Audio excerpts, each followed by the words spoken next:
Welcome, Red Ice members. We are talking with Mary Croft about money, banking, law, and commerce, and much more for that matter. A very interesting conversation. And what I'd like to do right now is to get into a little bit more and just to clarify a few things about what actually happens when you are born, so to speak. We're going to get into this about birth certificates and what actually happens that a corporation, so to speak, is being set up alongside you as a man. So, Mary, if you will, in this day and age, before you, in the first segment, you were talking about after a certain date, people were, obliged to go and register their child, basically.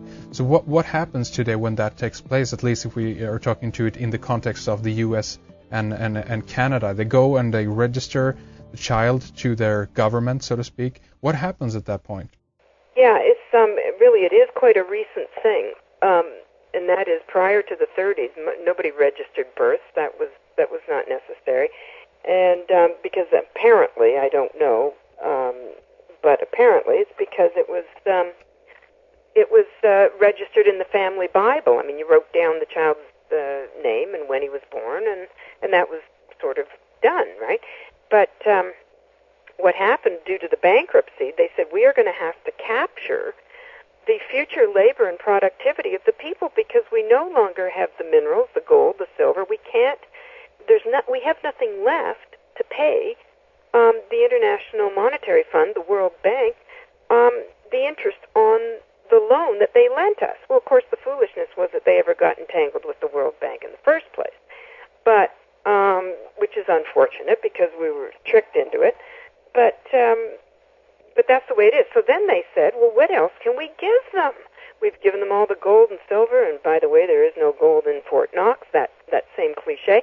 So then they said, the only thing we have is the productivity and the future labor of the people of the country. They will create the interest that we can pay the IMF. Otherwise, we're in deep trouble. So that's why, 50 years ago, well, not 50, okay, let's say 80. Yes. People just weren't, there weren't any crimes because there was no win for anybody. I'm not saying there was zero crimes. I'm saying there weren't anywhere near the number there are now because there was no win for there to be crimes. Consequently, I think it was Thomas Zaz who says the reason there are sick people is because there's doctors, not the other way around.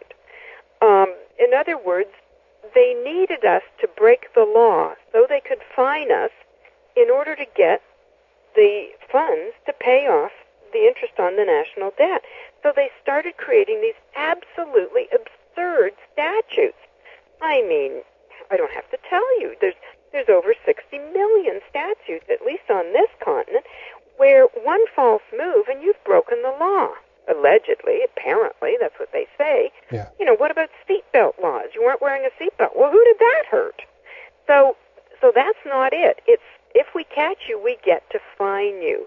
And if we fine you, then we have that much more to pay the World Bank in interest. Well, as you know, the interest is just now completely vertical. So what happened was they said, what's the best way to do this? And that is tax them on every turn, every move they make. Applying for university, they have to put a signature. They have to an application. You used to be able to think back to when you and I were kids. I don't know how young you are, but anyway, we used to be able to go into a bank, say, you have bank accounts to offer, and they say, yep, and they'd hand you a signature card, and that was it. Mm-hmm. Here's your account number, your passbook, and thanks for the signature card so that when you write a check, we know what your signature is. And that was it. And now you have to apply for an account? Yes. It's insanity. And you have to agree to the innumerable terms and conditions of this unilateral contract. And and then they have your signature. And I don't mean on a signature card. They have your signature to this contract.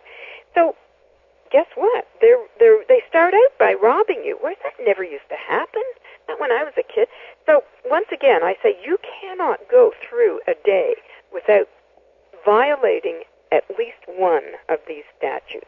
Why? Because they want to fine you. They have to fine you because they're sunk. They know it's over if they can't pay the interest on the national debt. Yes, to have traffic tickets, kind of minor things on the surface at least, this brings in the money in order to keep this system of debt going, isn't that right? That's right, but as I explained before, the money really doesn't keep the system afloat. Yes. What it does is it pays people like judges and municipalities and the people who are actually confiscating the cash. Because remember, when you pay any alleged debt with a debt, you've doubled the debt.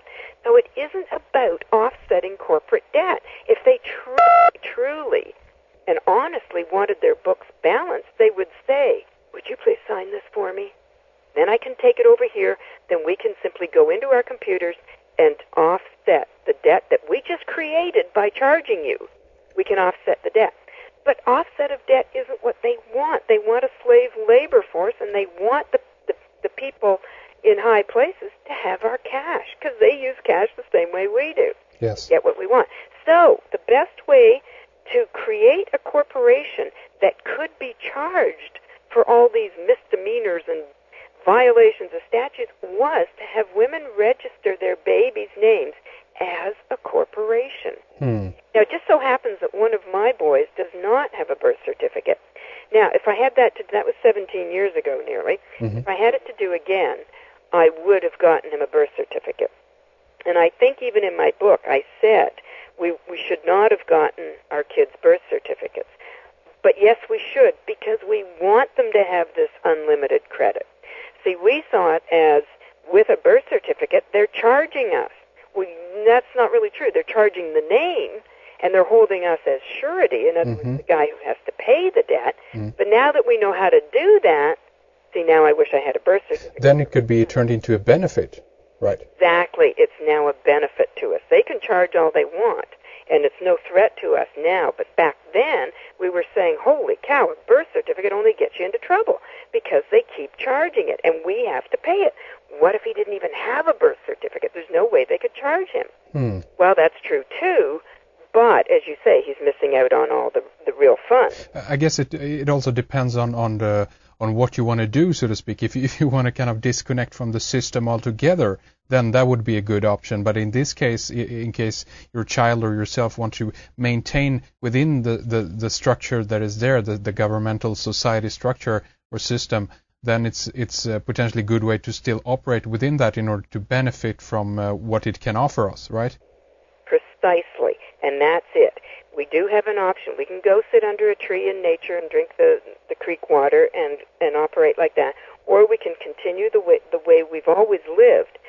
But yes, we need that almost like a credit card birth certificate in order to operate in commerce. And probably most of us are not willing to give up our lifestyle. Some of us are, of course. I do know people. That's it. We're headed for the hills. Yes. We're done, right? Yes, yes. And they do. They check out of the system. But it might be a little bit difficult for them to leave the country if they choose. And, even though the United Nations has their Declaration of Human Rights says any man is free to leave the country and return to his own country. So not really, but it would take a little bit of time, essentially saying, okay, you want me to play the game, draw up the documents. This is your problem, not mine. Right. So it's possible, but let's face it, most of us want to, shall we say, be free within the system that's actually restricted us. But in other words, we now know there is a way to operate. So I have to come up with a way to get my son handled here. Do you think that there are people within the system that actually have learned this? Let's say the people within, high up in these big corporations or in insurance, what have you, that actually have discovered this or through some other means have actually learned to utilize the system in this way. Do you think that that's the case here? Absolutely, no question. They have what's called treasury cards. But keep in mind, this is the very top of the pyramid. And I will say this, a friend of mine was having some kind of meeting, and in attendance was a former vice president of one of the major 5 banks here in the provinces. And they were talking about this, and the VP, the retired VP, sat there with a stunned look on his face and said, I knew there was something. I just couldn't figure it out. So even the vice presidents are not in on this. Right. It takes top CEOs, presidents, and literally the global elite. And yes, they have access to their treasury account that looks pretty much just like a credit card, and they can walk into Sears and put down this card and get their lawnmower, as if they do their own shopping, eh? But anyway, right. So put down this card, and that card accesses their treasury account, which we have not been able to do yet, but we can circuitously.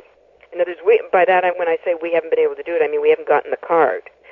But it's there, we know, but so far where we've arrived is that we simply hand out the correct forms, and then, it's just a question of time before we get reimbursed. Okay. Yeah, sorry to interrupt, but again, I just want to clarify the forms and the specific that you're talking about right now. That is only something that is applying to people within North America. Is that correct? No. What I'm saying is these are tax forms. Now, what the people in Europe can do, if they're so inclined, is to do a little digging and find out which of their tax forms correspond with the same IRS tax forms. And when you grasp the purpose of each of them, then it's probably not so hard to find. However, I will say this, that my friend in England is having a heck of a time trying to match the British tax forms with the IRS forms. Even we here in Canada, I don't mean I'm in Canada, but I mean sure. the Canada forms. Sure. We're having a little trouble with that too. We're missing a couple. So what my friend in England said is it might just behoove everybody. Now imagine how bogged down the IRS is going to get. It might behoove all of us to get what's called employment identification numbers and international tax identification numbers, which come from the IRS. They're international, which means then you can dabble with the IRS. Now, this friend I just mentioned to you, I talked to her this morning, I said, the joke is they're going to have to hire more IRS agents in order to deal with us. And I said, but they're sure not going to tell us. And she said, oh, yes, they do tell us. It's on the news that they've had to hire more IRS agents. And I said, well, I'm surprised they would tell us. And they said, well, they said that they've hired more because they're cracking down on us. And I said, no, that's not true. They're hiring more because we are now demanding reimbursement. We're demanding checks. And they had to hire people in order to get this handled. Right. This is good news. And, of course, she saw it as bad news, right? That's interesting. So things are looking up. We've got more IRS agents. Now, I know most people are going to hear that as, oh, no, now they're really going to come after us. No, that's not true. They've got more agents to do our work that we're demanding of them. Absolutely fascinating. Yeah, it's fascinating. Yeah. So, I mean, let's talk about that again, or backtrack yet a little bit again and talk about that they're setting up a corporation, correct, alongside when you're registering your child. Is that correct?